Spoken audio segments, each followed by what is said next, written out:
Senhoras e senhores, com um convidado mais que especial e apresentadores mais ou menos, estamos começando mais um Cuca com Salame, o seu café colonial disfarçado de podcast. No comando dessa mesa, este que vos fala, Luciano Trevisan, e ele, Érico Pérez, hoje sem nenhum super adjetivo. Vamos deixar assim, vamos simplificar. Tá ótimo, tá ótimo. Então também estamos iniciando mais um dos nossos episódios que são especiais, né? São feitos através do incentivo da Lei Paulo Gustavo, né? O nosso projeto consiste em entrevistar referências, né? Pioneiros da arte aqui na nossa cidade, e é justamente isto que temos aqui hoje, né? Hoje temos um ícone da literatura, Beltrão. A referência dentro da literatura aqui na nossa cidade. Então, Luciano, por favor, apresente. Eu sei que não vai ser fácil, porque... né? É um currículo. Eu vou tentar. Vai lá, Luciano. Tá bem. Faça as honras. O nosso convidado, ele é formado em jornalismo pela PUC de Curitiba em 1977. Logo após se formar, ele já engatou aí trabalhos em grandes empresas de comunicação da capital, como a Gazeta do Povo, como o Correio de Notícias e a Rádio Capital. Em 1979, ele veio para Francisco Beltrão para trabalhar na Emater Paraná, na época. Hoje tem outro nome, depois ele fala o novo nome que eu nunca lembro. IDR, né? E para ser assessor de comunicação da Emater. Em 1989, ele fundou, né, o Jornal de Beltrão. Desde 1989, ele é o diretor de redação do Jornal de Beltrão, empresa que está comemorando nesse ano 35 anos. Que legal. Ele também é o diretor-presidente da editora Jornal de Beltrão. É autor de vários livros, entre eles o romance Mitos e o romance Quatro Gerações. Mas, além de autor, ele é um grande incentivador de outros escritores, né? Um apoiador, um promotor de concursos de literatura, inclusive.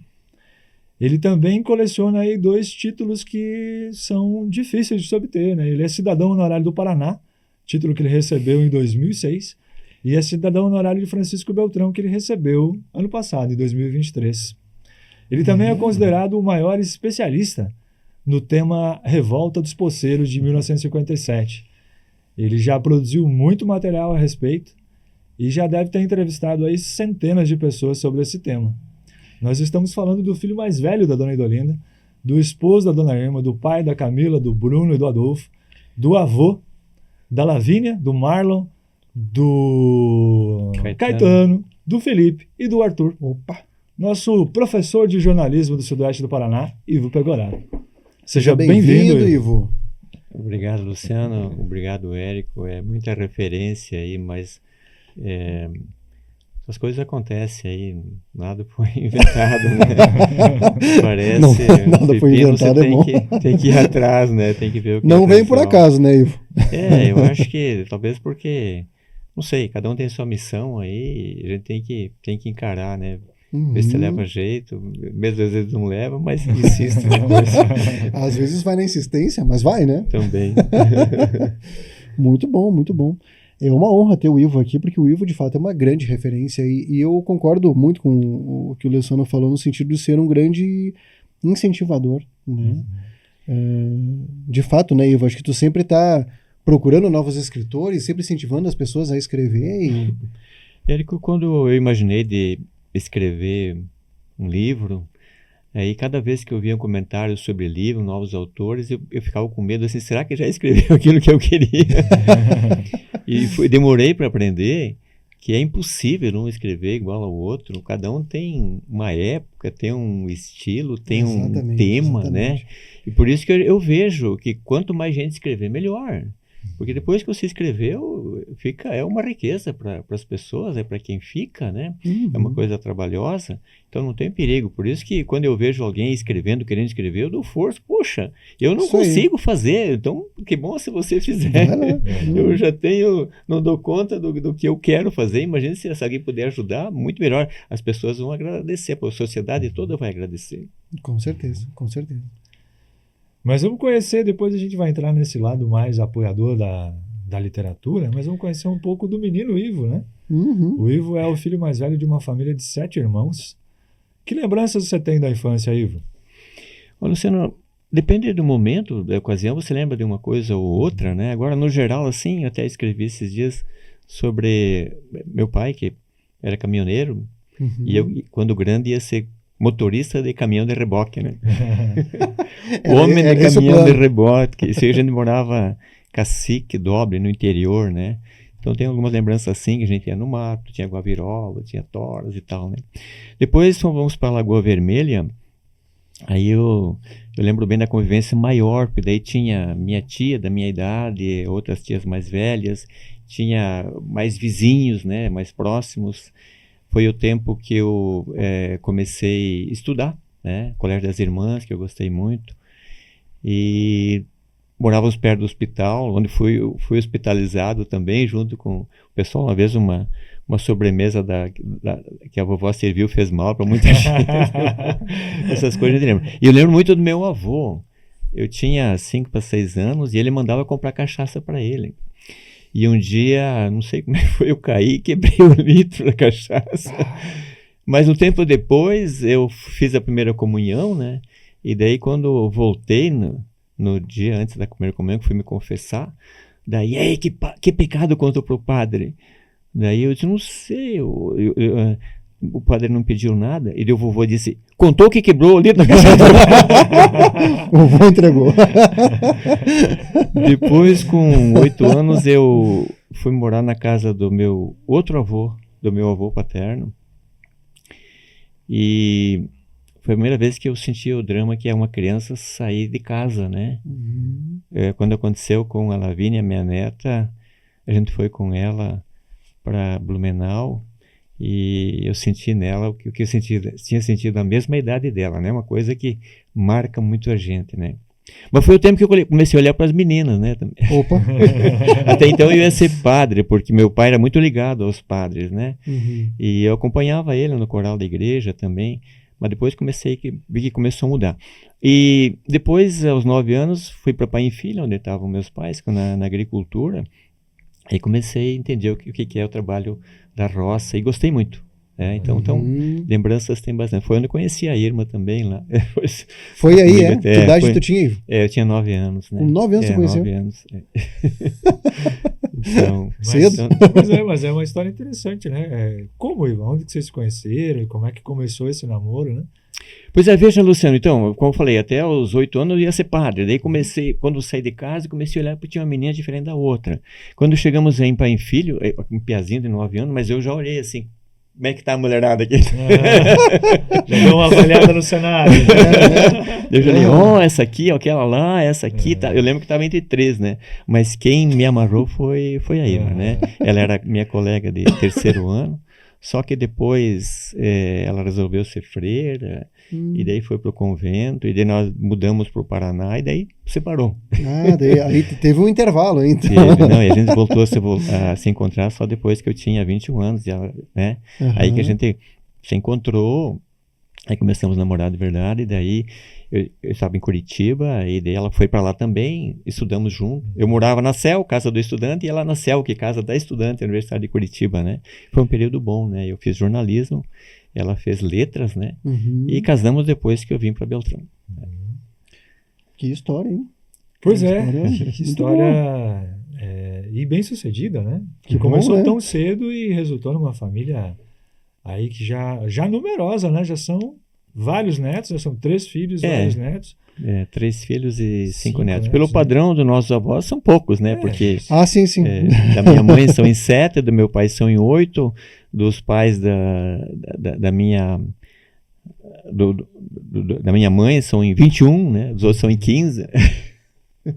Mas pelo padrão de hoje, 13. Era para ser 4, mas aí o médico disse que depois da 3ª a gestação era melhor parar, então paramos. Mas, enfim, os 3 estão aí.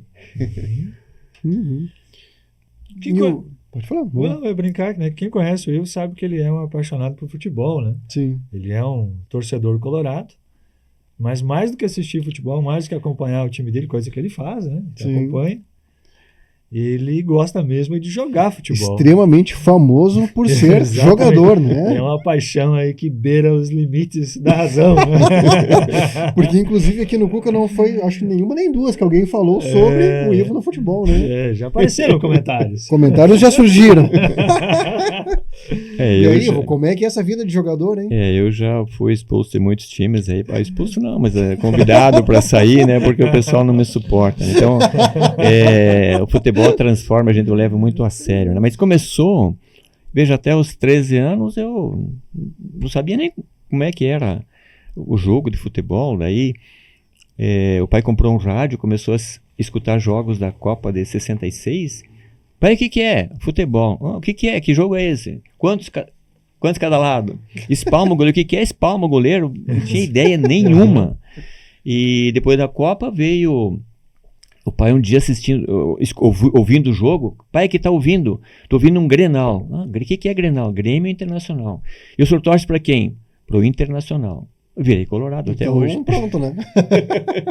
Mas aí quando nós mudamos pro Verê, então eu devo muito ao Laudir Miller Ramos. Ele é falecido, um amigo que perdemos. Então ele era mais velho, ele tinha lá, seus 17, eu tinha 13. E ele nos convidava sempre para ir jogar bola.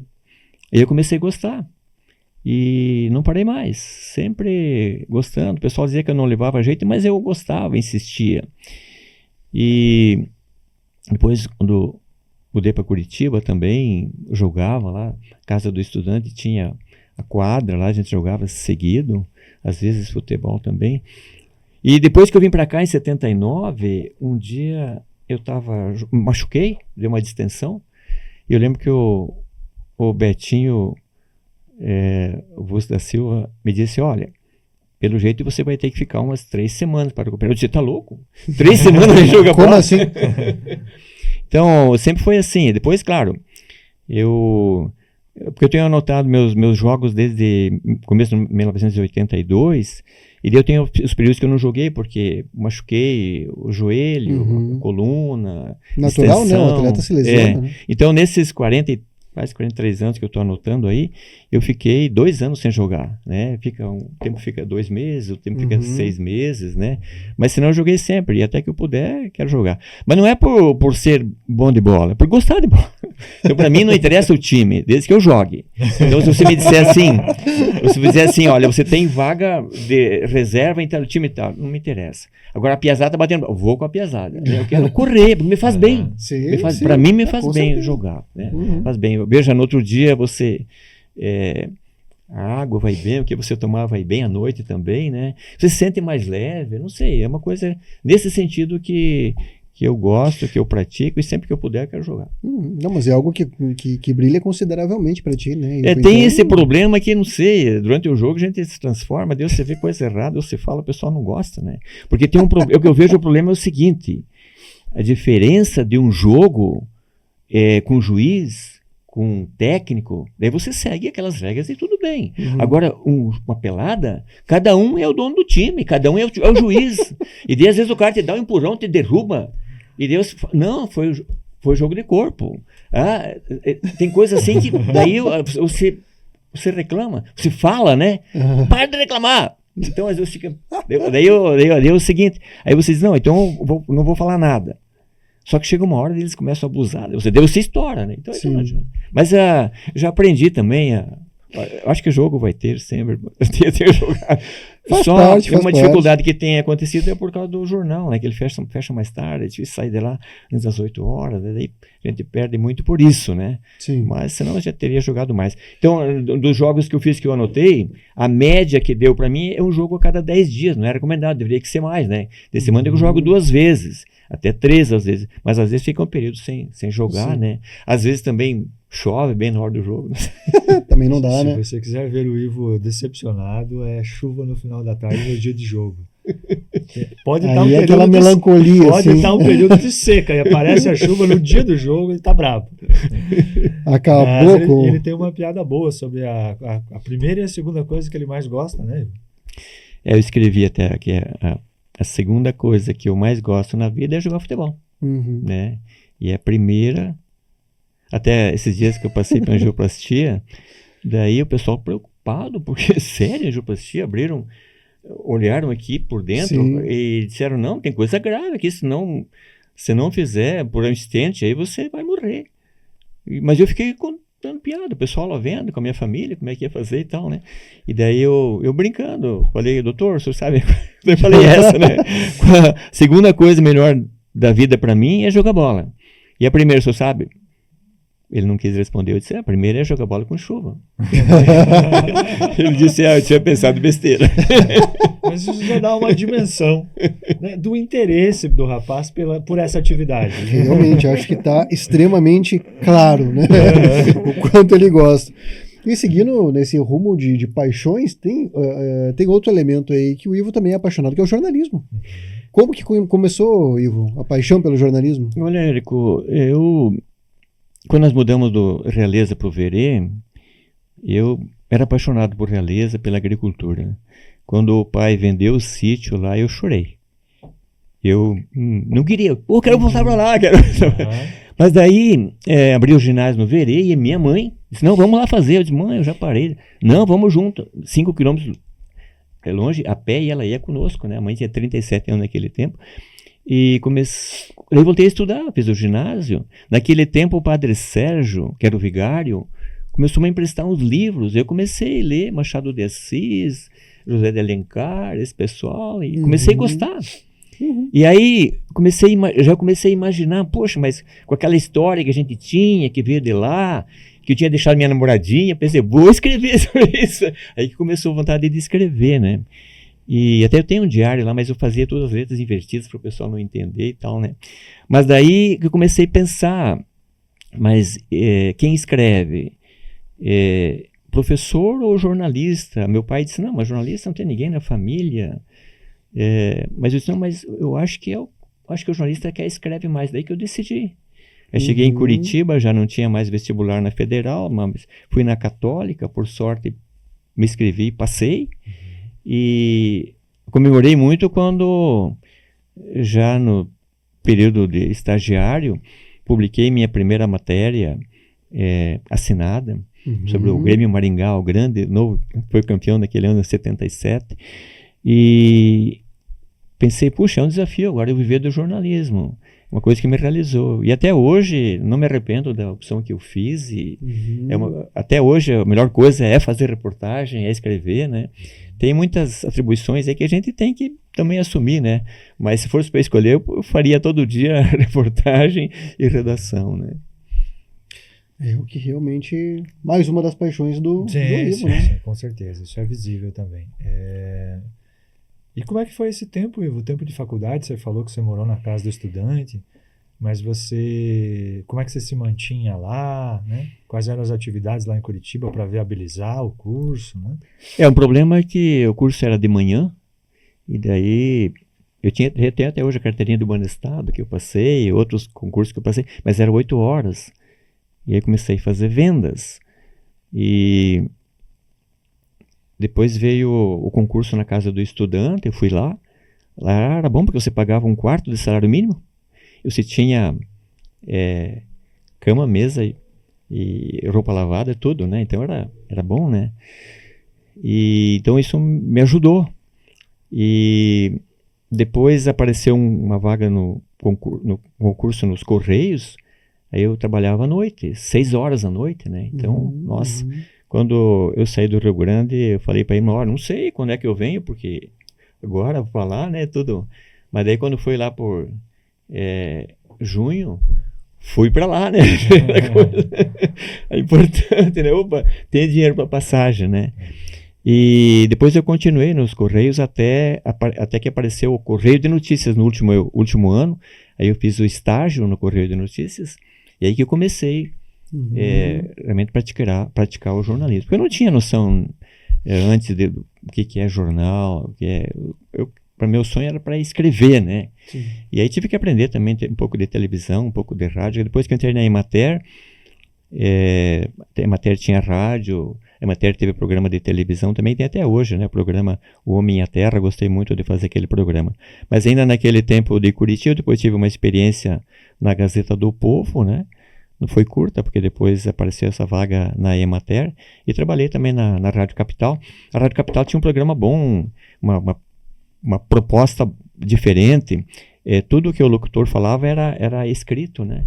Então a gente nós estávamos em 2 jornalistas, sempre lendo, pesquisando, ver o que acontecia durante o dia e escrevendo. E o Nelson Dantas apresentava, era bem legal o programa, né? Então tive uma noção de rádio, uma noção de jornal, principalmente. E isso ajudou muito. Uma coisa que eu vejo, inclusive, a facilidade que tem hoje do curso à distância, ótimo. O conhecimento chega a mais pessoas. Só que ele breca numa coisa, ele não te leva lá. Então, porque muita coisa que eu aprendi no banco de escola, às vezes você não pratica, acaba esquecendo. Sim. Agora, as pessoas que você conhece, isso é muito importante, né? Você ir lá, ver como eles fazem essa e tal. Troca, né?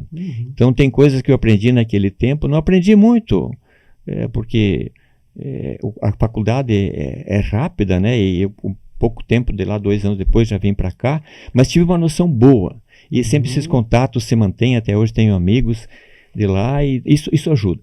Também por ter morado na casa do estudante, eu aprendi essa convivência, né, comunitária, isso também é muito importante.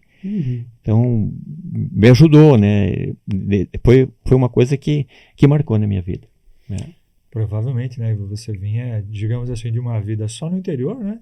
Porque no Rio Grande era no interior. Aqui na região, Realeza, Verê, né? Nem em Beltrão você tinha morado ainda, né? E você vai para Curitiba.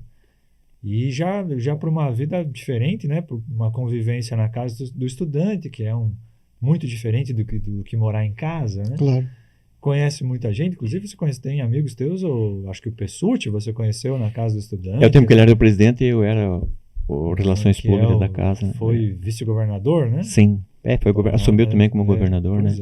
Então você deve ter conhecido muita gente nesse período, né? Deve ter sido um período muito rico. Peguei o tempo do Mequinho também, um pilantra que entrou lá. Tem histórias boas também. Até hoje o pessoal conta as histórias dele.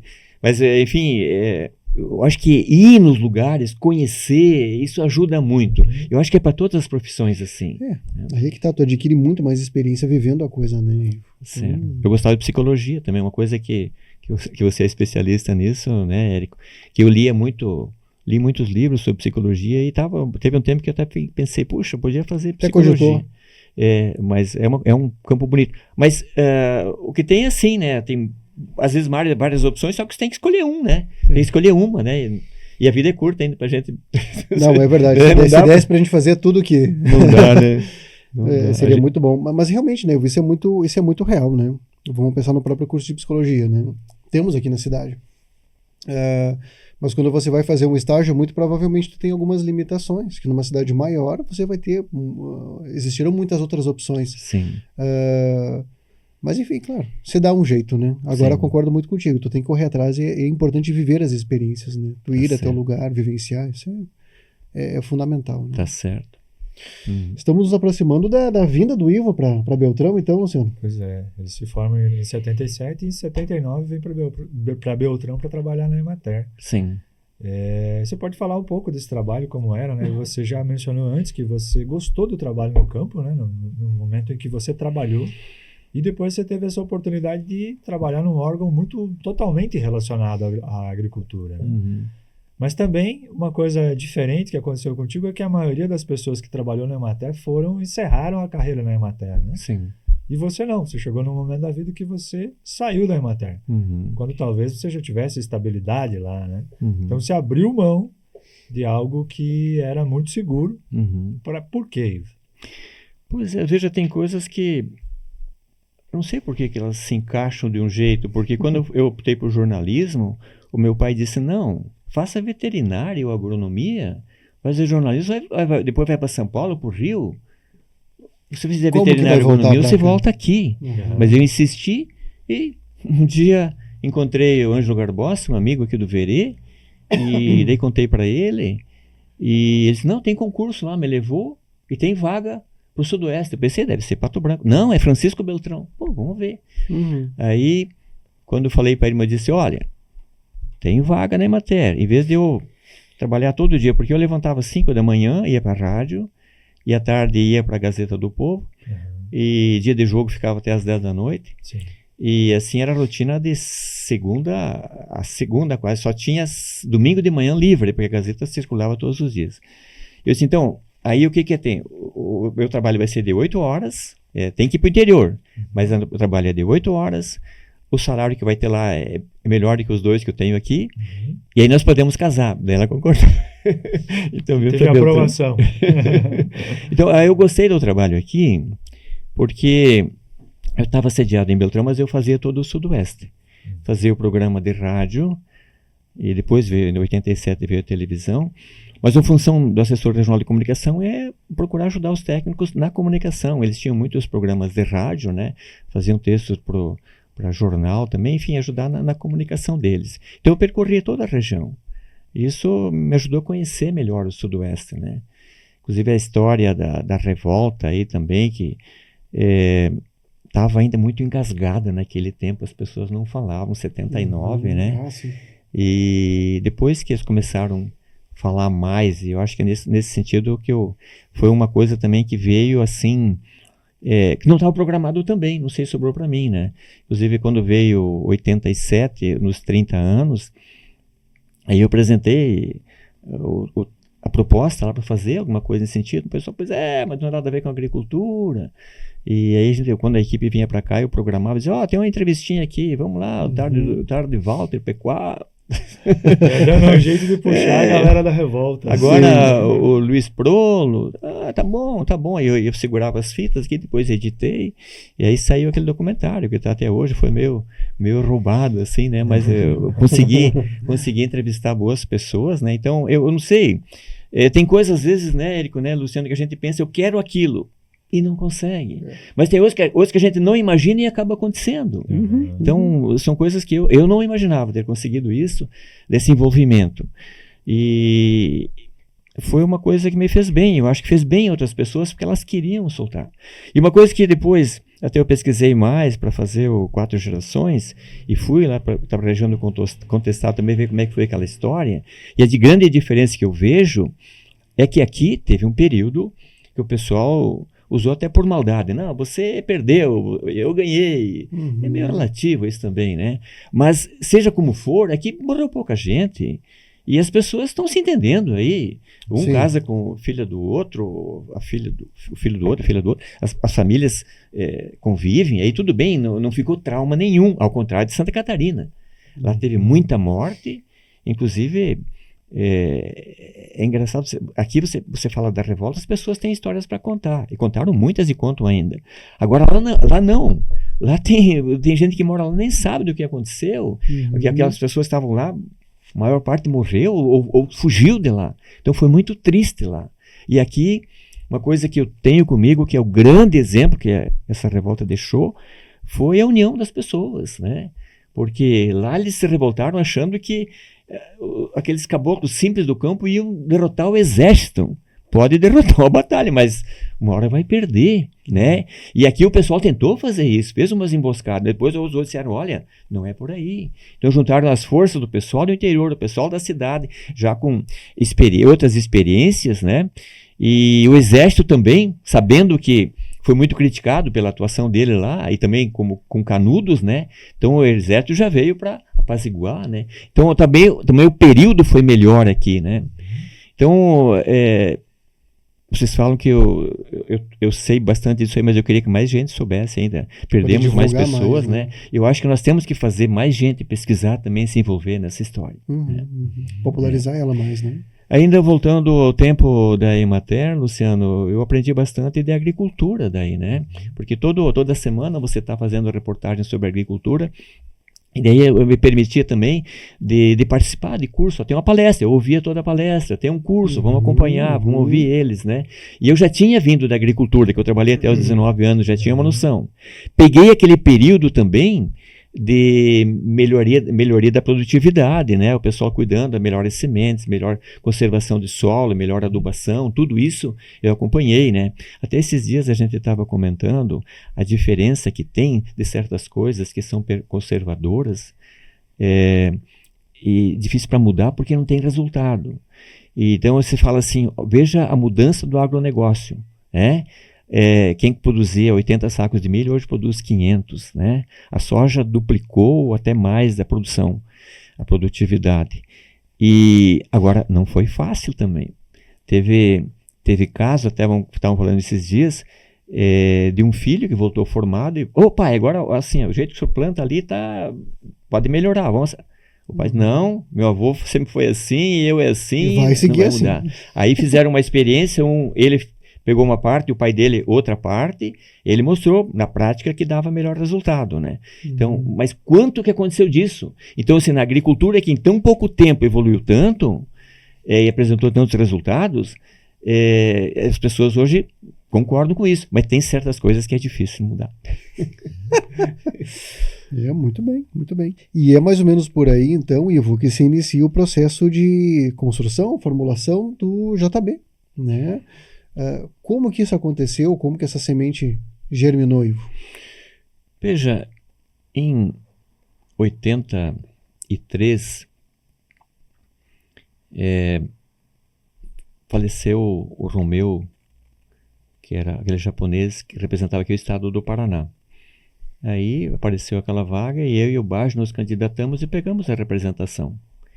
Foi um período difícil, inclusive, porque tinha mudado de PDS para MDB, e aqui a maioria era MDB e o jornal era tido como PDS, né? Mas a gente conseguiu tocar um tempo aí e fizemos tem textos bons que a gente guarda até hoje, eu e o Baggio representando. E aí...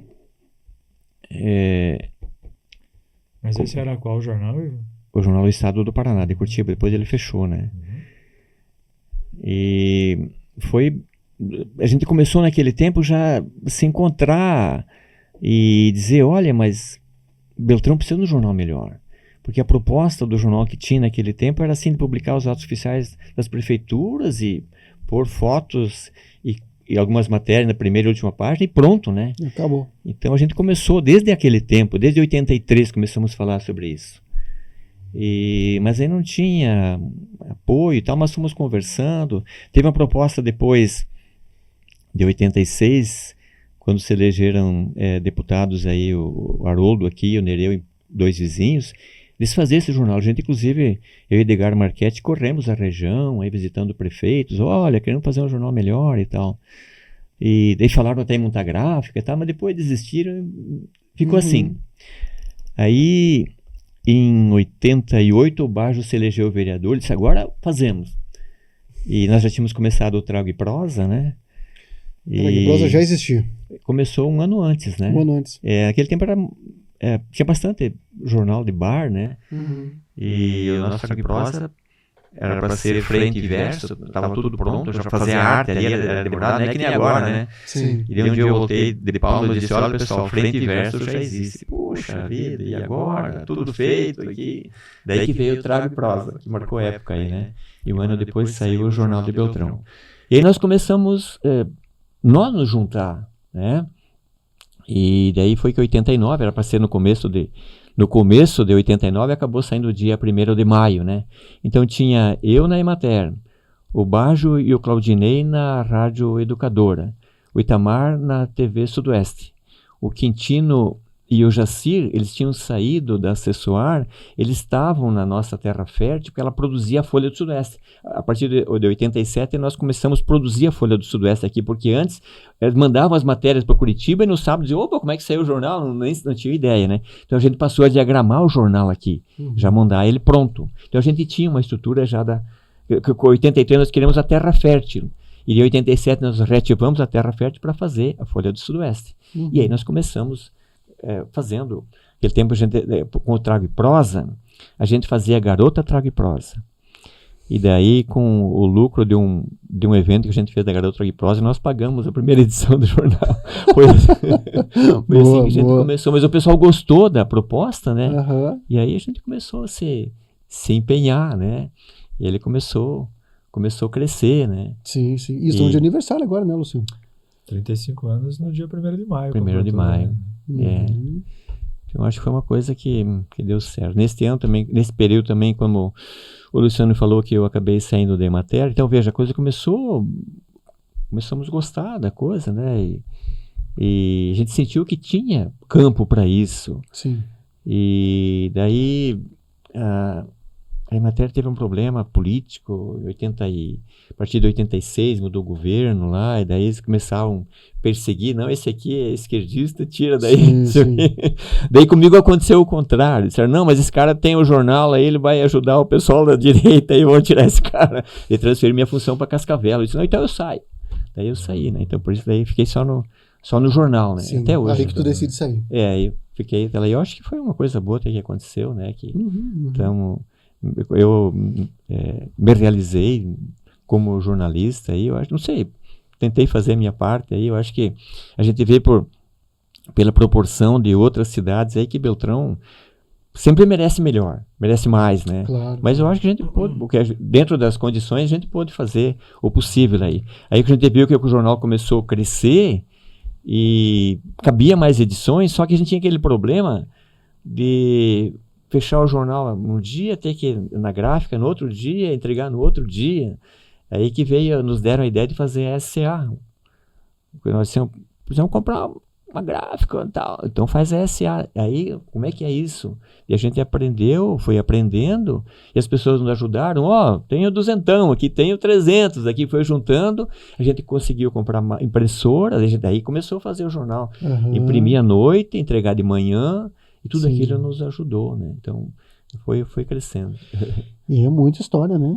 Nossa, se for pegar só o Jornal de Beltrão, tem muita história.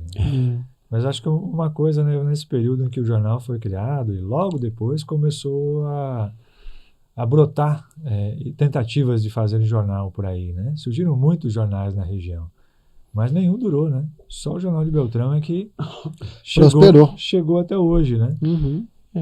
E eu acredito que muito disso se deve ao que se faz no começo de uma empresa, né? Porque depois é difícil você acertar a proposta. O que você considera que foi o diferencial lá no início, que fez o jornal ter o Érico falou antes, germinou, né? O que foi a semente, o que tinha nessa semente que fez toda essa diferença? Que trouxe toda essa durabilidade, né? A gente percebeu o seguinte, que nós tínhamos uma equipe melhor e nós produzíamos melhores matérias, né? Só que o pessoal continuava anunciando no outro jornal. E aí que a gente fala, as mudanças às vezes demoram, né? E daí que a gente pôs jornal para ler é o JB, naquele falava JB, né? JDB, ou depois veio depois, né? E porque o conteúdo era melhor. Mas com o tempo as pessoas foram percebendo isso, né? Que de fato tinha mais qualidade. Que tinha mais qualidade. Então isso ajudou muito, a qualidade que ajudou muito. Depois é a questão de tempo que veio mais leitor, mais assinante. Nós tínhamos, a nossa ideia era 3 meses que o jornal circulasse gratuitamente, mas já na segunda semana o pessoal começou a procurar para fazer assinatura, o pessoal nos deu força, né? E então a comunidade acolheu. E daí, veja, um diferencial que nós tínhamos. Eu estive em Curitiba. Não fiquei lá muito tempo, mas vi muita coisa. Claro, aprendeu muita coisa. Meu professor Assis, Mussa José Assis, me ensinou umas coisas que eu sei até hoje, e vejo muita gente que domina a internet e não sabe umas coisas tão primárias da comunicação, né? E depois o Carlos Alberto Anciuti Pessoa, ele estava no Correio de Notícias, não foi meu professor na faculdade, mas com ele eu aprendi muito mais do que outros professores da faculdade. E ele começava me dizendo, olha, você, para se informar o que está acontecendo, pega os aqui, mas para aprender jornalismo, pega Rio e São Paulo. Ele me orientou onde buscar as coisas, né? Então aquilo ajudou muito. O Baja tinha um período em Porto Alegre. Então a gente trouxe muita coisa de um padrão melhor para o jornalismo daqui. Certo. Muitas coisas a gente já adotou. E daí as pessoas percebem isso. Porque deslanchou, né? A maneira que você faz, as pessoas não têm nem condições de saber. Mas elas olham o resultado. Se o produto é bom, elas reconhecem, elas dizem, opa, esse aqui é melhor que aquele. Às vezes até não sei porquê, não sei. Agora, quem faz precisa saber, né? Copiar o melhor. Esses dias até o pessoal tem essa semana até lá na redação, o pessoal dizendo, por que esse 0 à esquerda aqui? Por que a página 03? Não, mas tem jornal que... Eu digo, tá bom. Aí eu peguei um maço assim de jornais que tem zero à esquerda, mas tudo jornal pequeno, né? Daí peguei os grandes, depende de quem você quer copiar. Sim. Pega o Estadão, pega a Folha, pega a Le Monde, pega o New York Times, seja o que for. Aqueles não usam nada à esquerda. Aquilo a gente aprende na faculdade também, nunca use duas palavras, pode dizer a mesma coisa só com uma. Isso é uma coisa séria. Sim. Inclusive eu digo pro pessoal das redes sociais agora, olha, você vai lá, bom dia, enter. Tudo bem, enter. Depois chega no final, para você só comentar a pessoa, você deu 8, 10 recados. Quem olha assim se assusta, deve ser coisa grande, e não é nada. Então, na comunicação, a gente vale para tudo. Vale para tudo. Sim, tem que ter uma certa rapidez, uma certa agilidade, a coisa ela tem que ser... objetivo. Exatamente, objetivo. E o jornal ainda tem outra coisa, que a questão é espaço mesmo, né? Você tem espaço físico para trabalhar. Então não dá para abusar na quantidade de palavras, né? Você tem que ser objetivo. Mas eu acredito que uma outra grande característica do JB, eu considero o JB muito acolhedor, né? Eu acredito que quando alguém tem um interesse pela escrita ou está afim de trabalhar, me parece que o JB é um lugar que está aberto, que acolhe. Pelo menos essa é uma sensação que eu tenho.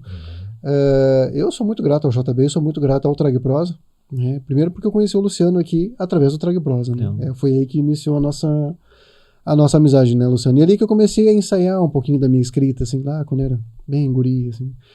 E depois quando o JB abre para que eu possa ter uma coluna no jornal, né? Então eu sou extremamente grato porque, enfim, abriu ali portas, né? Abriu muitas portas para mim, na verdade, a possibilidade de escrita, né?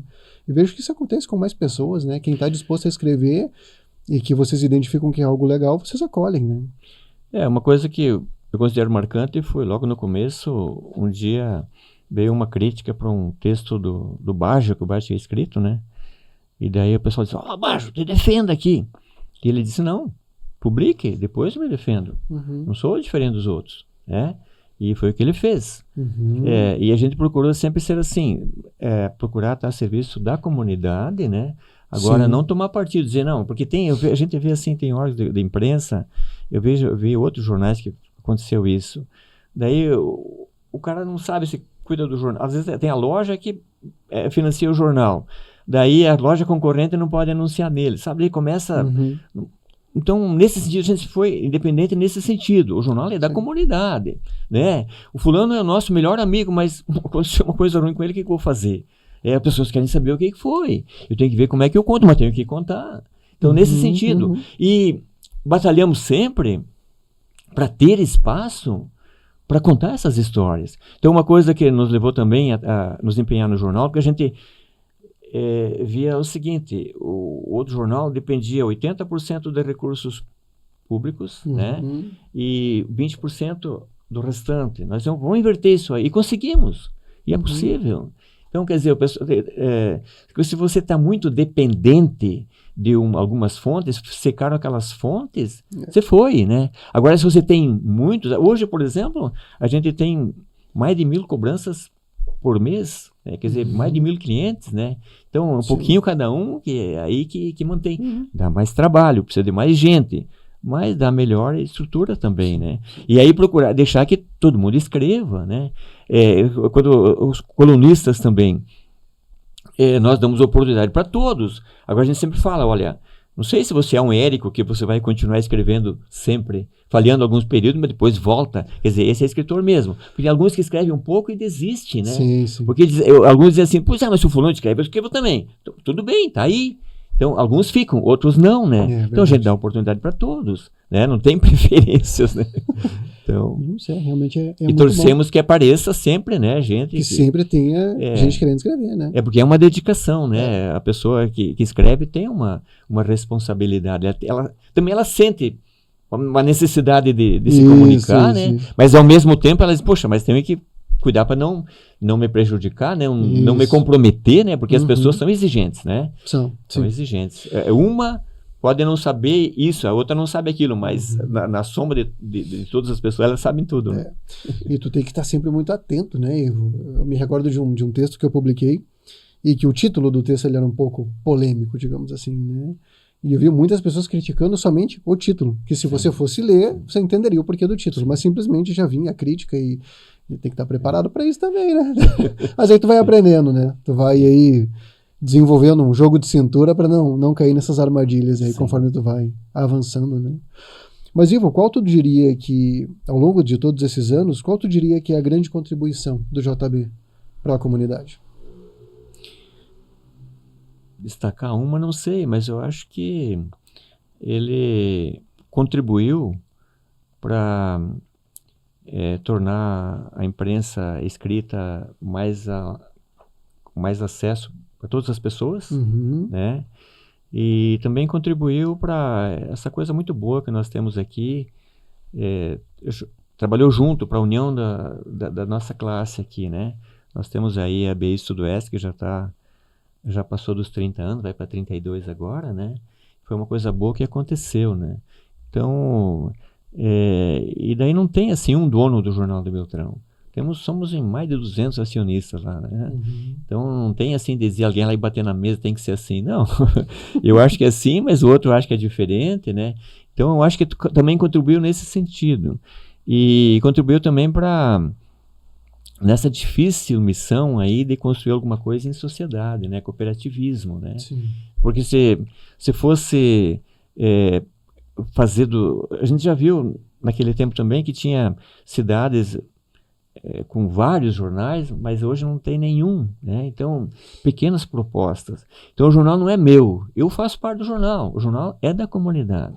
Então, eu acho que nesse sentido de união de forças, ele pode ter contribuído dar força para quem quer trabalhar. Às vezes, eu sozinho não posso, mas se eu pegar alguém para me ajudar, mas e o pepino de pegar alguém? Tudo bem? Se você não está a fim de crescer, né? É que nem um time de futebol também, né? Para aí, fulano não pode jogar. Bom, então não dá time. Como é que faz? Não é certo. Tem que procurar se entender. Porque a gente vê qual é a tendência do mundo inteiro. Sim. Então, se nós pegarmos hoje, não, mas eu tenho o celular, mas para aí, quem que está nas mãos de quem o celular? Eu preciso de dinheiro, está nas mãos de quem o dinheiro? Eu preciso... Tudo está sendo grandes produções de grandes empresas, sim, né? Sim. Caminha para isso. Então a gente vê, que o Luciano falou, de quantos jornais que abriram, mas eram propostas frágeis, né? Proposta de uma pessoa, talvez, né? Se eu tivesse feito sozinho, já tinha parado, né? Então um dá força para o outro. Eu acho que é nesse sentido que a gente cresce, né? Eu acho que o Jornal de Beltrão tem uma característica aí também, uma contribuição digamos assim, dar voz igual para toda a sociedade, né? Então você tem, acho que o jornal, os jornais, né, sempre foram vistos como uma coisa meio elitista. Aparece lá o político, né, o empresário. E o Jornal de Beltrão sempre trouxe uma coisa de mostrar todo mundo, né? Uma coisa que ainda é muito forte, por exemplo, é a página do Almir, que mostra histórias muito simples, né, do Almir Girardi, que mostra histórias muito simples do interior. Curiosamente, é o que muitas vezes tem muito acesso, né? Quando você vai para o site que você consegue medir os acessos, você vê que as pessoas têm muito interesse por esses assuntos. E você tem lá coisas que às vezes são bem simples mesmo, é o diário de algum agricultor que vai contar, né, como é que foi, como é que é a rotina dele. Então, nesse aspecto, eu acho que é um jornal que soube traduzir a nossa sociedade, né? Trazer toda a nossa sociedade. Nós somos uma sociedade aqui, o beltronense é o cara que vai na feira, né? Você vai na feira no sábado, tá lá os deputados, tá lá o empresário, assim como tá o cara mais humilde, tá lá. Então a cidade tem essa característica, o Jornal de Beltrão não representa só a cidade, né? Representa a região também, mas ele soube dar espaço para todo mundo. Acho que esse muito democrático, grande, né? É um grande diferencial, né? Ele realmente é muito democrático. E isso é incomum no meio do jornalismo impresso. Extremamente incomum. E o Luciano conhece bem porque ele começou de menino, né? Foi lá para... Era um guri. Eu faço charges aqui, então vem aí, né? Daí começou mais um trabalhinho aqui e o outro e foi ficando. Já são 32, não, Luciano?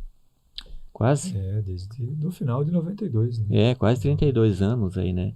Tem então já... idade do JB, né? Muitas pessoas também que... passaram muitos anos, foram aprendendo isso, né? E daí outra coisa também que a gente sempre batalhou é pela linguagem, né? Procurar falar a linguagem do nosso povo. Mas em dois sentidos. Não escreva eu possuo se o cara falar eu tenho. Tá certo, né? Agora também eu não escreva mandar com acento, se o cara é no lugar de mandar. Porque nós, e todos que falam corretamente, você escreve mandar, mas fala mandar. Né? Exatamente. Que nem o italiano também, ele escreve laurare, mas fala laurar, né? Ele também corta a vogal no fim, né? Então, não avacalhar, né?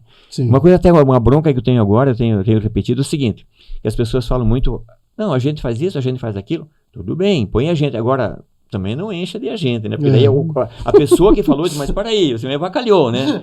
Então eu acho que temos que ter, eu também não gosto quando o repórter vai lá e não anota nada e depois ele vai ele dá o tom da matéria, mas não põe exatamente as palavras que a pessoa falou. Isso sim, pois, sim. Eu sempre digo, anote, mesmo que você coloque poucas palavras, mas põe entre aspas, né? Que é exatamente o que ele falou. Né? Então, porque se a pessoa falou aquilo, é porque ela aprendeu aquela expressão e outras pessoas entendem, então use aquela. Sim, nós não estamos escrevendo aqui para a gente de São Paulo, para o Rio, estamos escrevendo para a gente nossa. Então vamos valorizar a nossa gente e a nossa linguagem também. Que uma coisa é falar certo, aquilo que a gente aprenda da linguagem padrão, e outra é o padrão local, regional. Sim. Então começa... Que não está errado. Né? Não, bom, começa, se você for olhar, desde beltronense, né? Porque a Academia Brasileira de Letras até hoje não tem. O Word até hoje, você escreve beltronense e ele diz que está errado. É absurdo, né? Então o pessoal não veio aqui. Muita coisa que é certo aqui, eles acham que está errado, né? Não, aqui, se as pessoas falam essas palavras, se elas existem, essas palavras, e elas se entendem, vamos usar as palavras daqui, né? Perfeito. Mas, Ivo, uma situação é assim que você demonstrou, já falou antes que você, se pudesse, né, estaria talvez o tempo todo ainda fazendo reportagens, né? Talvez seja quase impossível contabilizar quantas reportagens você já fez nesses anos todos de jornalismo. Mas os jogos estão anotados. Pois é.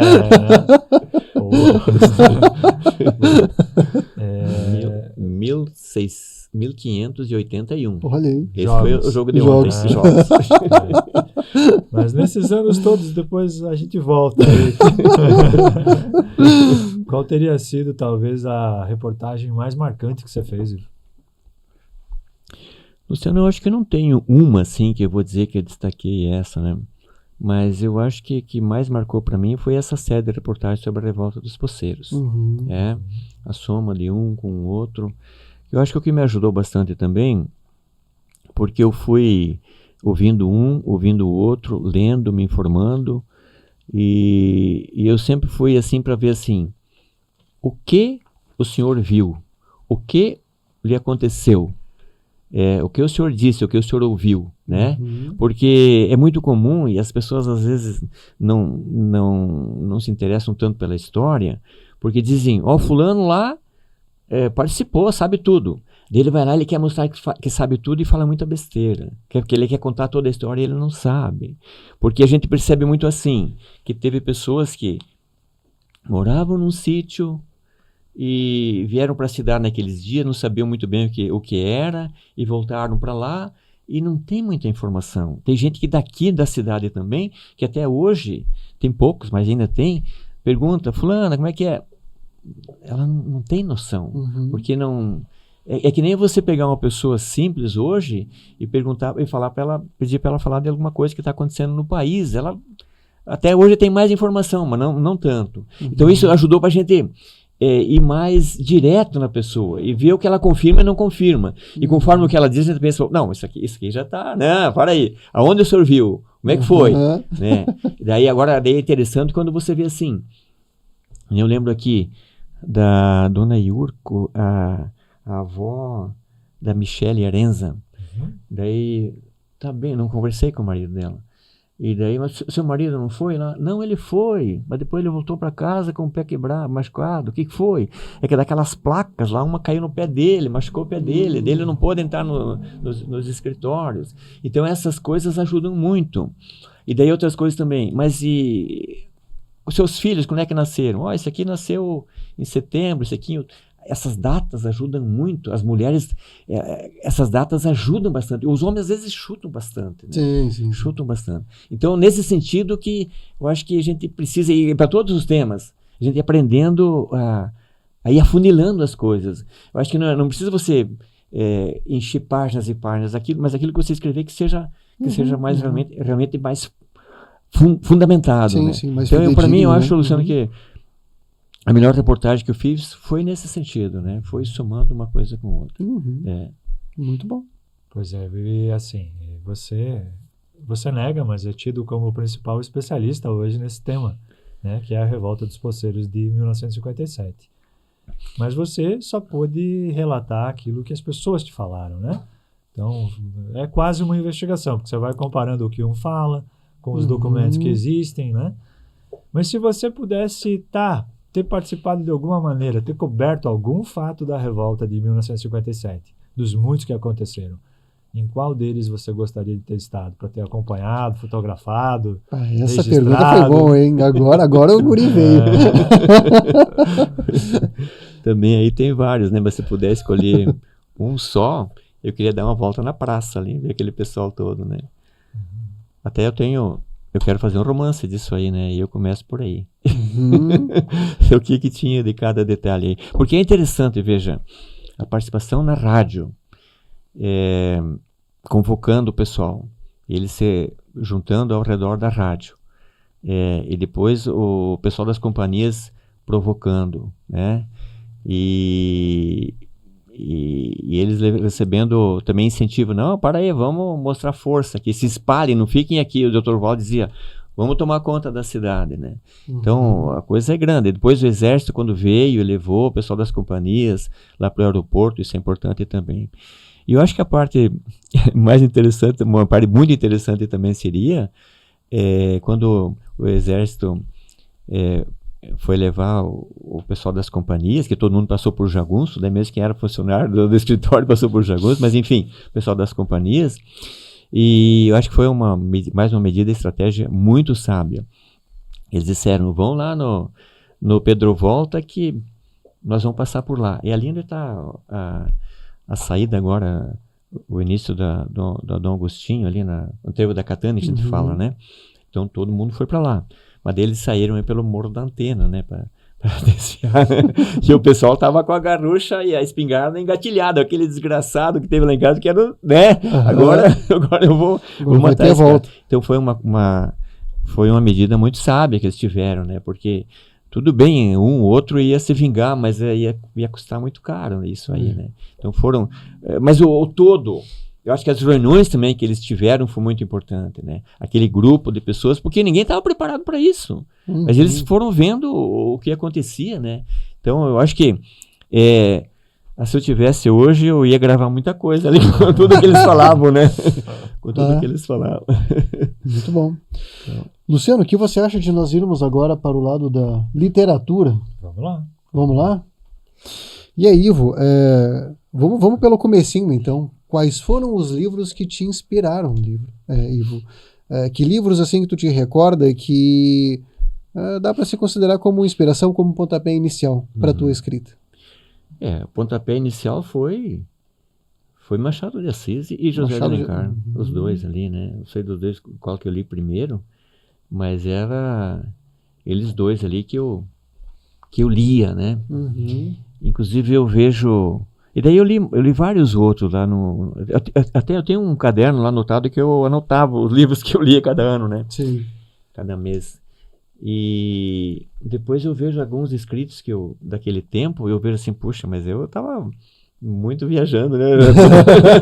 Escrevia do jeito deles, né? Assaz difícil. Aí o português também eu gostei muito do Camilo Castelo Branco, Essa de Queiroz, aquela turma, eu gostei muito deles, né? E muito se vive quando se sofre, como dizia, eu acho que é o Camilo Castelo Branco, se não me engano, né? E aí gostei também que escreveu com Canudos, com Euclides da Cunha, né? O Érico Veríssimo gostei muito, né? Mas, enfim, fui aprender depois duas coisas que me ajudaram muito. O jornalismo me ajudou e a Emater me ajudou também. O pessoal, quando eu entrei lá, engenheiros agrônomos me ensinando isso, que faziam um programa de rádio, né? Faz um texto, linguajar simplificado. Aí eu escrevia, eles diziam, eles começavam a questionar, né? Olha, para que isso aqui? Aí que eu comecei a perceber, né? Porque a gente precisa, não é para simplificar no sentido de vulgarizar, mas usar os termos certos, né? Então, se o meu cenário aqui não é dos piores, mas também não é uma coisa de Segunda Guerra Mundial, né? Então eu tenho que manter o tom, né? Então isso me ajudou muito. Sim. Me ajudou muito. Mas agora uma coisa também que me ajudou foi de ter começado cedo, né? Escrever, comparar, né? Pegar esse hábito, porque tem que escrever bastante. Tem. E tem que ler bastante, né? Ler bastante. É curioso que muita gente pensa que pode escrever, né? Mas você vai ver, a pessoa não lê, leu, ela não tem essa bagagem, aí depois de adulto, né? Ou mesmo ainda jovem, se não leu desde cedo, é difícil. É muito difícil escrever decentemente. Né? Vai faltar muita bagagem. Sim, e escrever para valer, né? Com frequência. Veja, o tempo que eu trabalhei na cooperativa no Verê, a Candula abriu um entreposto no Verê em outubro de 72. Eu fiquei lá até novembro de 74. Teve período de safra que dava muito trabalho. E naquele tempo eu estudava à noite em Itapejara. Mas tinha dias que tinha folga. E eu lia. Aí eu gostava de livro grosso. Aí li bastante. E um dia eu disse, mas essa Bíblia aí, por quê? Vamos ler. Li toda ela. Claro, não me peça agora, né? Faz tempo. Detalhes, né? Mas e eu gosto de voltar, mas eu tenho noção onde estão os textos, né? Então aquilo também me ajudou. Porque daí você tem noção, né? Depois, uma coisa que me ajudou bastante foi ler biografias, né? Então, a gente não tinha facilidade de hoje da internet. Livros é quando você conseguisse alguém, mas quando a gente conseguia, a gente ia fundo. Sim. E peguei muito da literatura norte-americana, isso ajudou bastante também, né? Eles também são nessa linha aí de, olha, tinha um, inclusive, que ele fazia a conta até para abotoar a camisa, melhor começar de cima para baixo ou de baixo para cima. Ele fazia a conta onde é que era mais rápido. Então, são coisas que muitas pessoas não dão importância, mas valem muito na vida. Se é uma coisa que você repete, aproveite, melhore a tua produtividade, porque não vai alterar nada. Você pôs de um jeito ou de outro, o trabalho é o mesmo. Sim. E assim também para escrever. Em escrever certo e escrever errado, procure fazer o certo, porque depois você vai sempre escrever o certo, né? E a gente vê quanto a gente erra e quanto que dá para melhorar. E sempre e também ficar aberto para quando o pessoal te diz, olha, gostei, não gostei, né? Porque tem gente que escreve, mas esconde, não quer que ninguém veja. Pô, aí não tem jeito, né? Sim. Tá escrevendo para quê? Verdade. Você tem vários livros publicados, né? Mas os dois, digamos, mais pessoais, por serem romances, mas eles também trazem uma dose grande de história, né? Os dois romances que você escreveu, que é Mitos e 4 Gerações, eles são uma boa maneira das pessoas aprenderem a história da formação da nossa região, né? Mas talvez uma maneira mais fácil, né? Porque o romance prende a gente na leitura, né? Diferente de uma narração simplesmente histórica. É um livro técnico, né? Exatamente. Como é que foi o trabalho de pesquisa? Antes você até falou, né, sobre o 4 Gerações, que você foi, e o Mitos, você utilizou a tua experiência que você já tinha na região? Como é que foi a construção desses livros? E quanto tempo levaram? Né? Veja, o Mitos, para mim, no começo era Renato e Odete. Inclusive, naquele tempo do Verê, 74, eu escrevi, tem até lá hoje o esboço,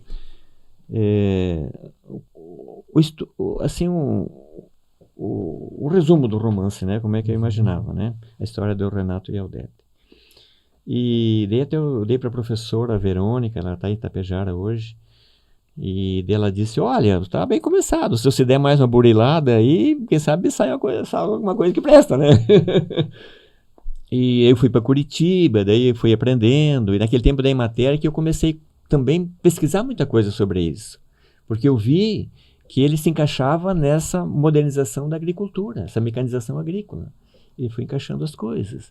Então, quer dizer, aquelas coisas técnicas que eu aprendi, junto com os agrônomos, os veterinários, os zootecnistas, os técnicos agrícolas, eu aprendi junto com eles. Então, fazia coisas, e mais a experiência que eu tinha de agricultura, aquilo me ajudou para fazer, porque é bom quando você vai escrever alguma coisa que você tem conhecimento, você, né, você não está porque ouviu falar, que você tem uma noção do que é, né? E aí fui juntando as coisas, fui vendo o que dava certo, o que dava errado, e em 96 daí que eu publiquei, né? E até algumas coisas assim que poderia talvez ter adaptado melhor, né? Pedrolândia, que eu fiz porque era a cidade do Pedro José da Silva, lá do Verê, né? Que seria o Verê, né? Mas é um livro do Verê, né? Ele, o cenário dele principal é lá, e a região, né? Que pega o fundamento da balsa, sim, pega eventos históricos. E a mecanização agrícola também, que é uma coisa que mudou muito, o início principalmente da mecanização agrícola aqui, né? Então a mensagem foi nesse sentido. E com o tempo você foi aprendendo algumas coisas, inclusive no final o pessoal me pergunta, mas o Renato ficou com quem? Algumas coisas assim que a gente aprende com o tempo que não precisa contar às pessoas. Não, cada um monta a sua história, né? E aí, Quatro Gerações veio bem depois, foi em 2008. Um dia o Rezard me disse, vamos lá para Quedas do Iguaçu, que tem o Pellegrini, lá, Domingos Pellegrini, em Londrina. Vamos lá. Tem até hoje uma caneca, que eu fiz uma foto que nós fizemos naquele dia lá. E aí eu comecei a pensar, puxa, mas temos que fazer alguma coisa. Daí uns anos depois, 2 anos depois, eu fiz uma pós em ensino de história na Unipar, e aí os professores mostrando pra gente que as divisas políticas são uma coisa, mas para as pessoas não tem muito isso. Daí eu comecei a pensar, puxa, mas é verdade. O nosso povo veio do Rio Grande e está aqui, e o Rio Grande tem a ver com aqui tem a ver com o Rio Grande e com Santa Catarina também. E aí comecei a pesquisar e comecei a montar a história com base no conhecimento, né? Então, o Tony e a Maria José, claro, são personagens fictícios, mas eles todos, tudo que acontece com eles, porque aconteceu com as outras pessoas, né? Então foi nesse sentido. Aí, aqueles 9 anos que eu pesquisei ali, para mim foram marcantes, né? Que no fim deu sorte até de pegar o carro que eu tenho até hoje, né? O Mitos 2, até na placa, né? Essa história é boa, né? Se encaixaram, né? Essa história é boa. Se encaixaram, né? Mas eu vejo assim, se você gosta de escrever, você é bem inspirado, beleza, põe no papel. Agora, você não se contente em repetir aquilo sempre, vai em frente, procure se aprofundar mais. Que eu vejo também muitas pessoas que dizem, olha, quanto custa para publicar um livro? E daí você já vai ver que ela quer saber quanto custa na gráfica. Porque as pessoas têm uma noção assim que o problema maior é pagar a gráfica. Não é, eu digo, a gráfica é um detalhe. O custo maior está na produção. Porque o que você tem que fazer? Você tem que montar o enredo, e imaginar a história e pesquisar. Vai no lugar, pesquisa, entrevista as pessoas. Depois que você começa a escrever, como é que eu fazia? Depois que eu já tinha, eu achava que estava mais ou menos pronto, eu terminava um capítulo, passava uma cópia para o Itamar Pereira, aquele amigo que nós perdemos há um ano e pouco, e outro para o Luciano aqui. O Luciano olhava, aqui não está bem isso, não sei o quê. Aí eu revisava e passava, né? Então, a gente procura ser objetivo também, porque o livro é um resumo de muitas reportagens, de muitas pesquisas, né? Sim. E eu lembro, tem um trecho que tem lá, que eu mostro às vezes para as pessoas, aí eu digo, daqui até aqui não tinha nada. Daí depois a Aline fazia a revisão. Ela disse, mas me parece que falta alguma coisa, não deu para entender. Eu pensei, sabe que é mesmo? Começa a escrever, começa a imaginar a cena, como é que tinha que ser, e acrescenta. Então, claro, tem gente que escreve mais pronto, né? Mas os demoram um pouco mais. Mas não tem muita diferença. A gente vê também os maiores escritores, eles escrevem, reescrevem, passam para alguém para dar uma olhada, para ver como é que está repercutindo, né? E até o Moacir Scliar, lá de Porto Alegre, dizia: o importante é na primeira edição você publicar alguns livros e passe para os teus amigos. Depois eles vão dizer: olha, aqui não é bem isso. E você vai ver se é ou não é, né? Essa referência terceira ajuda muito, né? E depois você... E daí sim, aí que vem, você vai ver como é que repercutiu o livro, se você vai fazer mais exemplares, menos, que tipo de papel, que tipo de capa, né? Ainda mais hoje com a impressora digital, para você... Então, o custo, qual é o custo para fazer um livro hoje? Você tem o teu trabalho. Esse que é o mais difícil. E tem que se dedicar. Porque tem gente que pensa assim: não, eu vou pegar um escritor, ele escreve para mim. Pois é. Inspiração, todo mundo tem bastante. Obras todo mundo tem pela frente. O problema é o desafio para escrever, né? Então dá para fazer. Não, isso tem mercado também. Inclusive é uma coisa que a gente precisa desenvolver aqui. Esses dias também o Julian veio da Bahia, ele encontrou amigos escritores lá e que vivem de escrita de livros, mas vivem muito da produção de biografias. Aí tudo bem, tem campo para isso. Sim. E tem pessoas que eu acho que pessoas já da nossa história aqui que se foram, acho que falharam nesse sentido. Deviam ter buscado alguém para escrever as histórias deles, né? Eu acho que muito mais coisa poderia ter acontecido. Mas tem tempo, de quem está aí, né? Sim. E por isso que a gente quer que tenha mais gente escrevendo, mas que leve a sério. Que não seja assim, não. Eu vou lá e dou eu escrevo, você dá uma revisada aí, publica e pronto. Não. Escreve, reescreva, revise, né? É uma coisa trabalhosa. E como que está esse cenário, Ivo? Hoje? Então eu diria assim, Érico, eu acho que nós temos um bom barro, mas ainda poucos oleiros preparados. Né? Então tem muita gente com potencial aí. Só que eles precisam, a maioria precisa se especializar mais. Eu vejo por mim. Eu gostaria de ter mais tempo para me dedicar à literatura, né? Sim. Então, põe na cabeça. A impressão, a gráfica é um detalhe. Agora, o teu trabalho de escrever que é fundamental. Escreva e veja se compara em outros textos. É isso? Leva jeito? O que falta? Vamos atrás, né? Então, que a escrita é assim.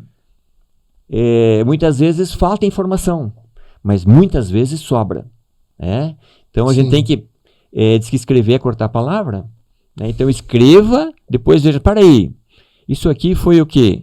Porque um livro não é um caso assim de um apresentador de rádio ou televisão que alguém diz: olha, aconteceu tal coisa, enrola aí, né, 10 minutos, não temos o que pôr, né? Sim. Livro não, o livro tem que ser uma coisa objetiva. Você tem que pegar de muitos 10 minutos fluxo, e resumir, né? E depois uma coisa que a gente demora para aprender, o leitor é muito esperto.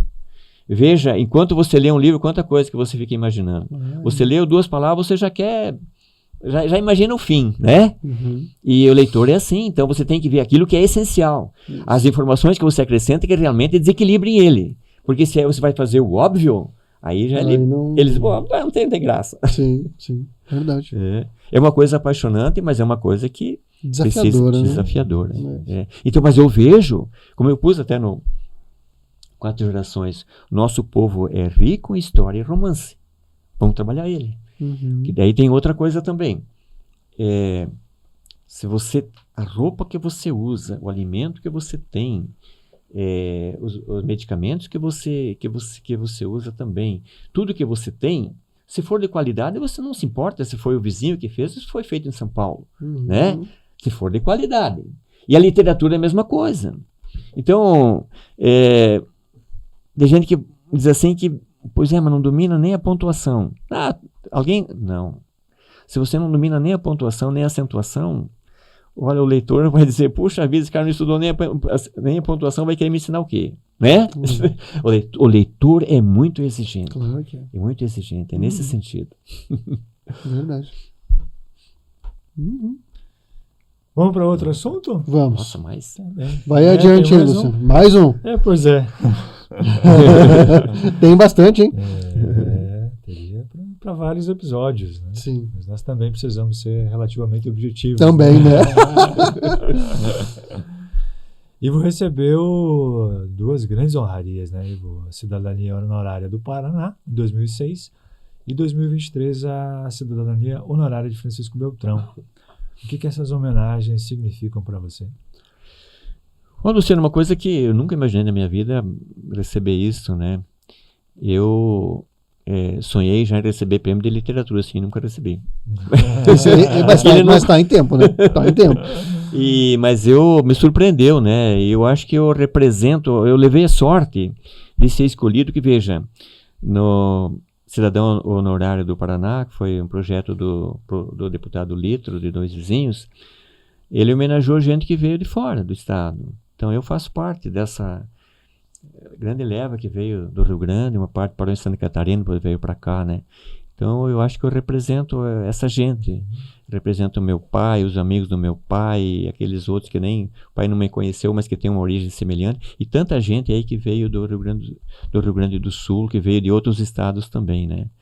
Então eu acho que foi nesse sentido.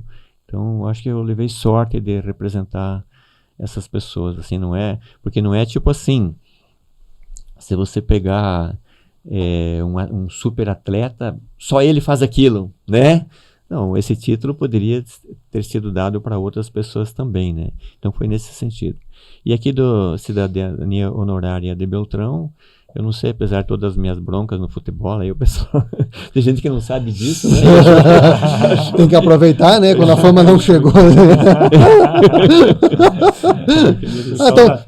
Estamos decidindo aqui quem vai ser homenageado. Não, o Ivo não. O Ivo teve um jogo lá que, né? Não... Acho que os vereadores não jogam futebol. Não sei por isso. Agora, até nesse sentido, veja, Érico, você que é psicólogo, às vezes eu fico pensando, tem umas pessoas que cada um tem a sua missão.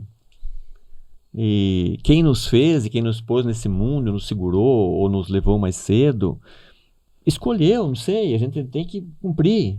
Então, porque eu vejo uma pessoa que às vezes fala demais, mas ela tem outras missões que outras pessoas não têm, né? Então, se fossem todos iguais, não ia sair. Não ia sair nada, né? Como a gente fala para nós aqui, tudo igual é um caminhão cheio de japonês, mas eles não concordam com isso. Eles dizem que tudo igual é um caminhão cheio de europeu, que é tudo loiro, né? Sim. Mas a gente sabe das diferenças que tem. Então, cada pessoa tem a sua missão, né? Então, eu quando tenho oportunidade para jogar, eu dou graças a Deus e, né, eu vou lá, descarrego, mas eu sei que não é meu forte. Agora, por que me deram essa função? Por que eu recebi essa função de meter o dedo em algumas coisas que pessoas não gostam, né? Ué. Porque eu não gosto de ver coisa errada. Eu vejo assim, se eu não levo o jeito também de corrigir, mas eu penso, puxa, mas quem sabe não faz, né? Eu gostaria também que nessa parte, voltando à parte de português aí, nós temos tanta parte... É uma bronca essa aí, né? Tanto professor de português aqui, eu acho que eles deviam fazer um trabalho mais social também aí, de se manifestar mais publicamente, dizer, tá errado. Uma vez que o Centro de Letras, a gente fez isso. A gente via um cartaz errado, a gente ia lá e falava. Sim. Depois, mas quem que fez? Então vamos ver com quem fez. Olha aqui, como não estou te ensinando nada, eu só estou te passando o que eles ensinam, né? Então, nesse sentido, né? Sim. Mas eu também acho que a cidadania honorária de Beltrão me honrou muito e eu recebi como uma responsabilidade, né? Porque as pessoas ficam de olho, pô, quem que é esse cara? Peraí, o que ele tem mais do que eu, né? Eu acho que ele veio sorte também nesse sentido, né? Então a gente tem que agradecer quem reconheceu isso aí, né? E procurar fazer o que a gente pode, cuidar da saúde, ver se a gente pode retribuir um pouco mais, né? E a bola faz bem para manter a saúde. Tem que manter, com certeza. Continue jogando. Então, e fico feliz também de ver que Beltrão desponta em muitas áreas, né?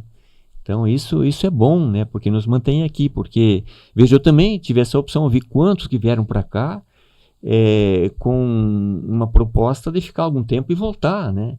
Assim como também minha função foi transferida, né? Mas eu optei por aqui e eu acho que acertei. Tenho certeza que acertei, né? Sim. A gente a gente aqui tem a oportunidade de ser cidadão, em todos os sentidos, né? Certo. Mesmo quem não recebe um título, mas eu acho que se considerar cidadão é importante, a gente participa mais da comunidade, né? Que o mundo hoje está muito cheio de especialistas, né? E daí, ótimo você fazer uma coisa muito perfeita, mas quando você se limita muito a fazer só o cabo da xícara e não sabe o resto, é bom a gente participar muito, também, né? Porque a vida também, nós temos que nos definir profissionalmente, mas procurar nos aperfeiçoar nisso, mas também viver o restante, viver a comunidade, né? Aqui a gente se vive bastante e nesse sentido eu me sinto sempre muito grato. Que bom, Ivo, que bom. E nós temos umas fotos para ver do Ivo aí. Vamos lá. Que o Ivo pode descrever o que se passa na imagem. Pois é, o local eu não sei, aí pra mim é eterna paixão. Né? Eu também não sei. Vejo que é um dia de passeio aí, né? Chinelo de dedo, coisa que eu gosto, assim, né? Ivo e Dona Irma. E aqui é o título cidadão honorário do Paraná. Do Paraná, né? Em 96, foi um projeto do deputado Litro, né? O Traiano também estava aí, era o tempo do prefeito Vilmar Cordaço, né? E a Luciana já era deputada, né? A Luciana Rafem já era deputada também. E o deputado, pois é, Leão Branco. Mas tem o nome dele. Então essa é a minha primeira foto, eu tinha 40 dias, né? Olha só. Eu morava em Butiazinho, interior de Cacique Dobre, no Rio Grande do Sul. E a mãe disse que passou um fotógrafo por lá e fez a foto dele. Veja como é que era o fotógrafo naquele tempo, fazer só uma foto. Era uma foto era só. cara, né? Porque não fez com a mãe junto. Mas tu caprichou na pose, né? 40 dias. Essa foi no dia que eu recebi o título de cidadão honorário. Então aqui tem a Camila, minha filha, o Adolfo, meu filho, e o outro meu filho, o Bruno, aqui. E aqui meu pai e minha mãe, Luísa, Dona Edolinda, a Helena, minha irmã, a Luizinha, minha irmã, o Marcos, meu irmão, a Irma, minha esposa, o Avelino, meu cunhado, o marido da Luizinha, e o Nilo, meu irmão. Muito bem. 2006. Aí foi o prêmio que eu recebi da AMSOP pelas reportagens que eu fiz sobre a revolta de 57 no ano 2007, ano do cinquentenário. Foi em Coronel Vivida, isso. Legal.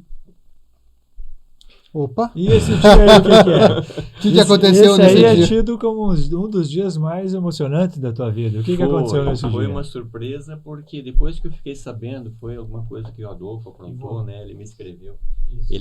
O Adolfo me escreveu para levar a tocha olímpica, né? Quando me disseram por que isso, né? Foi uma coisa que, nossa, me emocionou muito. Inclusive foi o dia que nasceu o meu neto Felipe em Cascavel. Disse, espere amanhã, porque hoje eu tenho que carregar a tocha aqui, né?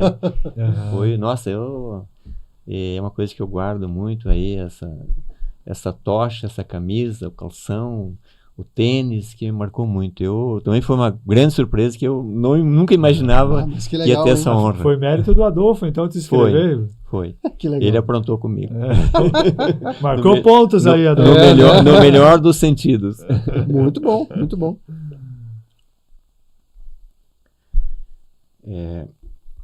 Aqui dos 50 anos na AMSOP foi quando teve o lançamento do livro, né, dos 50 anos da AMSOP. Que você participou, né?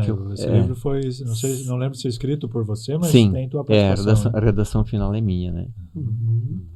Eu devo muito ao Christian Uck, que ele que se empenhou nisso, né? E fizemos as entrevistas e eu achei que ficou bom esse livro também. Ótimo. Então aqui com o livro 4 Gerações e aqui o meu diploma de comunicação social, né? Sua mãe, então, Dona Edolinda, você e Dona Irma, né? Tua esposa. Então, quando foi na hora de escolher o diploma, daí o pergaminho custava 500 e o semi-pergaminhado era 300. Eu fiz as contas, infelizmente tem que ficar com esse aqui. Mas eu tenho... acho que esse dilema ainda existe, né? Mas tem o mesmo valor, Com certeza. Aqui lá no Verê. É uma das poucas fotos, nós temos toda a família aqui. Então tem o meu pai, Luiz, a minha mãe, Idolinda, aqui o Marcos, o pequeno, a Luizinha, eu. Aquele cabeludo é você. Aqui, ó. Mas que tal esse estileiro aí, hein? Cabeludo. Olha aí. Então, estilo meio Brizola. E a Helena, e o Nilo, o Marcos, e aqui a Ana, que nós perdemos com 17 anos, né? Puxa, eu escrevi a carta para Ana, é da Ana aqui, né? Uhum. Então, nossa família toda aí, a mãe e o pai com seus 7 filhos. Eu era o mais velho, depois era a Luizinha, depois a Luizinha, depois a Helena, depois da Luizinha é o Nilo, daí a Helena, daí a Ana, daí o Marcos, aliás, o Alberto, e depois o Marcos. Muito bom. Foi no dia da minha formatura em jornalismo em Curitiba, no dia que nasceu a Maria Joana Parisotto, futura Miss Beltrão e Miss Brasil, 19 de dezembro de 1977. Que memória, hein? Opa! Então, aí foi o dia que eu completei meu jogo número 1500, daqueles anotados, né? 1500 é esse 1500, aí. Aí. E aí eu falei pro Fio fazer umas camisas e ele fez um Grenal aí, né? E que estranho, o Ivo tá com a camisa vermelha. Né? Por que será, né? Surpreendente. Mas eu quero saber se o time vermelho ganhou ou não. Não tá assustando ninguém, né? Aqui eu joguei um tempo para cada lado, né? Para fazer média aí, né? Ah, claro. Né? Mas esse acho que é o jogo dos teus 70 anos, não é? Também? Também dos 70 anos. Também. 70 anos. Aliás, esse aqui não, eu fiz jogo para lado, um tempo para cada lado no meu jogo dos 50 anos. Nesse aqui eu não, porque eu tava com a camisa velha, não ia vestir a outra. Eu também tava estranhando, mas não ia falar nada, né? Você não tem foto do Ivo de azul aí, né? Então, aqui foi o dia 16, aliás, dia 2 de julho de 2016, quando nasceu o Felipe. E no dia seguinte, a tocha, nós fomos lá, fizemos a foto. Ainda com a camisa que você usou na condução da tocha olímpica de 2016. Exato. Dia marcante também, duplamente marcante, né? Mais um neto e carregar a tocha. Muito bom. É isso. Acho que as fotos que a gente tinha eram essas. Finalizamos. Vamos para a última pergunta, então, pro Ivo? Vai lá. Ivo, me conta, assim, depois de toda essa jornada, todas essas histórias, tanta coisa que já se fez, já se realizou,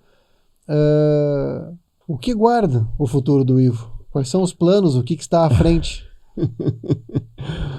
Pois é, a gente nunca sabe, né, o que realmente vai fazer, né, Érico? O que a gente gostaria de fazer é uma coisa, o que acontece é outra, né? Eu gostaria ainda de escrever pelo menos mais esse romance aí que eu tenho da revolta, né? Eu gostaria de organizar um pouco mais as minhas coisas, né?